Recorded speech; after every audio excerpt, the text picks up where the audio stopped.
कोई ऐसा इंसिडेंस जो आपको कभी भूलता ना हो? वो तो बहुत सारे हैं, लेकिन अभी अभी मेरे साथ एक वाकया हुआ है। अभी मैं सॉन्ग करने गई हूँ, बड़ा मैंने मतलब कि सेट लगाया हुआ है, लाइटिंग है, आगे मोमबत्तियां लगी हुई हैं, ठीक है, बहुत बड़ा एक चांद है, उसके ऊपर एक टेबल है, ठीक है, और चार तारों और चांद वाली ना एक चादर है जी। मेरा वो परफॉर्म है कि चन्न दे तारा तोड़ के ना तेनों कदमा हेठ बिठावा, ठीक है, वो मैं करने लगी हूँ, मैं उसके ऊपर बैठी हूँ, यकीन करो वो ऐसे ऐसे झूले खाता खाता इतना बुरा गिरा है। अस्सलाम वालेकुम दोस्तों, मैं हूं तौकीर ज़ैदी और इस वक्त आप मुझे देख रहे हैं ARS पाकिस्तान आर्टिस्ट के साथ हम इंटरव्यू करने जा रहे हैं जो लाखों दिलों की धड़कन है, जिन्होंने थिएटर की दुनिया में अपना नाम बनाया और ना सिर्फ अपने शहर में नहीं बल्कि पूरे पाकिस्तान में।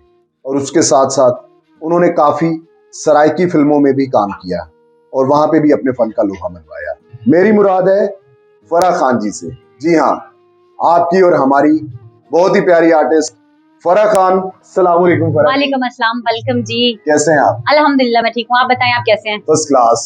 जी, thank you very much for your time. Welcome जी।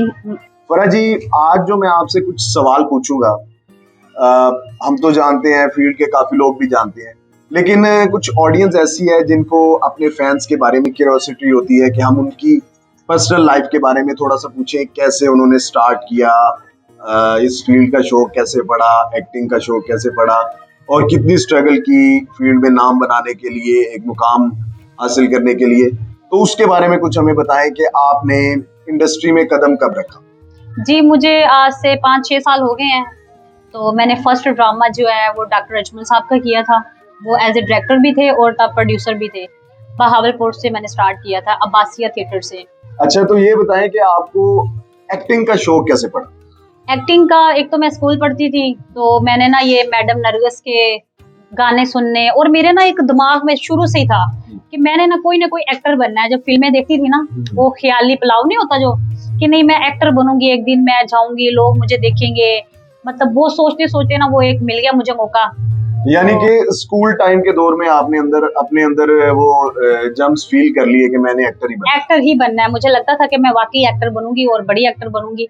अल्हम्दुलिल्लाह बहुत मेहनत की है, बहुत मेहनत के बाद तो इस मुकाम पे पहुंची हूँ। बहुत मेहनत किया, मतलब फील्ड में जब आप इन हुई तो आपको किन किन सर्कमस्टांसेस का सामना करना पड़ा, यानी कि वो सिफारिश से आई या खुद मेहनत की या क्या किया, उसके बारे में कुछ बताइए। वो मैं ना एक तो मतलब के करती थी, स्कूल पढ़ती थी, वहाँ पे एक है जो सिंगर है हमारे अजमल साजिद साहब, उनके भांजे थे, मतलब उनके तारुफ से मैं गई मॉडलिंग में। ये सॉन्ग किए मैंने अजमल साजिद की सराय की सॉन्ग की वीडियोस की, जी, modelling as a model. Yes, उसमें मॉडलिंग की। वहां से फिर एक एक्टर है कामरान अजमल, बहावलपुर के हैं, वो बहुत अच्छे एक्टर हैं। उन्होंने मेरा बहुत सपोर्ट किया, मेरा ख्याल रखा, मुझे उस मतलब कि थिएटर तक लेके गए, तो मैंने वहाँ पे परफॉर्म किया। और मुश्किलात तो जाहिर सी बात है स्टार्ट में बहुत ज्यादा होती हैं। किस किस्म की मुश्किलात आती हैं? एक ये होता है कि हमें कुछ पता नहीं होता है कि हमने चलना कैसे है, वहाँ पे परफॉर्म कैसे करना है, बोलना क्या है, वो एक समझाते हैं, लेकिन फर्स्ट टाइम जाता है इंसान तो बड़ा मतलब ये मुश्किलात नहीं है, ये तो काम सीखने का अमल होता है कि आपने चलना कैसे है, बोलना कैसे है, उस कैरेक्टर का मैनरिज्म कैसे रखना है। मुश्किलात और होती हैं कि आपको फील्ड में आने के लिए किसने रोका, ऊपर आने तक, स्टार बनने तक, या किसी ने लेग पुलिंग की? जी, मुश्किलात तो कुछ खास नहीं आई मुझे अल्हम्दुलिल्लाह, क्योंकि वो मैंने आपको बताया है कामरान अजमल, उसने मेरी बहुत सपोर्ट की। मतलब एक दफा जब इंसान स्टेज तक पहुंच जाता है ना, फिर उसके बाद अपनी मेहनत होती है, ठीक है। तो फिर मैंने कुछ इस काम सीखा, फिर उनसे कुछ सीखा। फिर डॉक्टर अजमल आपको पता ही है कि लाहौर में भी छाए हुए हैं, मतलब कि बहावलपुर में भी उन्होंने बहुत काम किया है, तो उन्होंने मुझे सिखाया, मतलब एंट्रियां वगैरह बताई मैंने। डॉक्टर अजमल साहब आपके टीचर हैं? ऐसे समझ ले मेरे उस्ताद हैं, क्योंकि फर्स्ट उन्होंने मुझे बताया कि करना क्या है, कैसे करना है, तो फिर वो टीचर ही हुए। मैं तो उनको उस्ताद मानती हूँ अल्हम्दुलिल्लाह। ठीक है, यानी कि किसी ने आपको एक लफ्ज भी सिखाया तो वो आपका उस्ताद है। जी बिल्कुल। और आपने तो पहला ड्रामा भी उन्हीं के साथ किया, बिल्कुल। अच्छा, तो कितना अरसा आपने बहावलपुर में किया और उसके बाद लाहौर या दूसरे शहरों में शिफ्ट हुई या करने गई, ड्रामे की ऑफर्स हुई? जी, मैं बहावलपुर में मैंने किया कोई 5-6 महीने किया, फिर उसके बाद आउटडोर जैसे कि सादकाबाद हो गया, फिर उसके बाद मुल्तान गई। मुल्तान से जितने भी छोटे स्टेशन थे ना, मैंने सब पे काम किया है। यानी कि सराय की पट्टी के सादकाबाद, यार खान, मुल्तान, बहावलपुर, ये सारे स्टेशन आपने पहले वहाँ पे किए? जी बिल्कुल, वहाँ पे किया। फिर उसके बाद मैंने साहिवाल में भी किया, फैसलाबाद में किया, रावलपिंडी में किया, लाहौर में भी अल्हम्दुलिल्लाह कर रही हूँ। तो मुसलसल पूरे पाकिस्तान में जहाँ जहाँ थिएटर है मैंने सब पे किया काम। यानी पाकिस्तान के जितने भी थिएटर्स हैं आपने सब पे काम कर लिया। जी बिल्कुल ऐसे ही है। और फिल्म्स कितनी की है? मैंने सराइकी टेली फिल्में की हैं, काफी सारी की हैं, अब तो उनके मुझे नाम ही याद नहीं है, स्टार्टिंग में की थी। अच्छा ये बताएं, फील्ड में और भी आपके कोई फैमिली में से है आर्टिस्ट? जी जी, मेरी सिस्टर हैं कोमल खान। अच्छा अच्छा, जी। कोमल खान। जी जी। और बस दोनों हैं? जी। तो वो सीनियर हैं या आप? सीनियर मैं आई हूँ। अच्छा, आपको दोनों हम लोग तकरीबन इकट्ठे ही आए हैं। लेकिन पहले आप आई? जी ऐसे ही है। ठीक है। तो 6 साल हो गए आपको काम करते? जी तकरीबन 6 साल हो गए हैं। तो इस फील्ड से कितना कमाया आपने?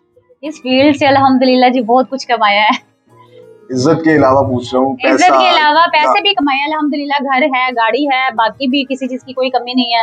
अच्छा पहनते हैं, अच्छा खाते हैं, अच्छा रहते हैं अल्हम्दुलिल्लाह। शुक्र है। मतलब गाड़ी भी आपने ली इस फील्ड से? जी जी। और घर भी लिया? जी जी। तो उससे पहले गाड़ी और घर था आपका? नहीं, उससे पहले गाड़ी नहीं थी हमारे पास, वो एक छोटी वो मिनी पंजारो जो गाड़ी होती है वो थी। घर भी अपना था लेकिन अल्हम्दुलिल्लाह बड़ा घर लिया। अच्छा ये बताएं कि जब से लेके अब तक 6 साल बताया आपने फील्ड में काम करते? जी जी। कोई ऐसा इंसिडेंस जो आपको कभी भूलता ना हो? वो तो बहुत सारे हैं, लेकिन अभी अभी मेरे साथ एक वाकया हुआ है। अभी मैं सॉन्ग करने गई हूँ, बड़ा मैंने मतलब कि सेट लगाया हुआ है, लाइटिंग है, आगे मोमबत्तियां लगी हुई हैं, ठीक है, बहुत बड़ा एक चांद है, उसके ऊपर एक टेबल है, ठीक है, और चांद तारों और चांद वाली ना एक चादर है।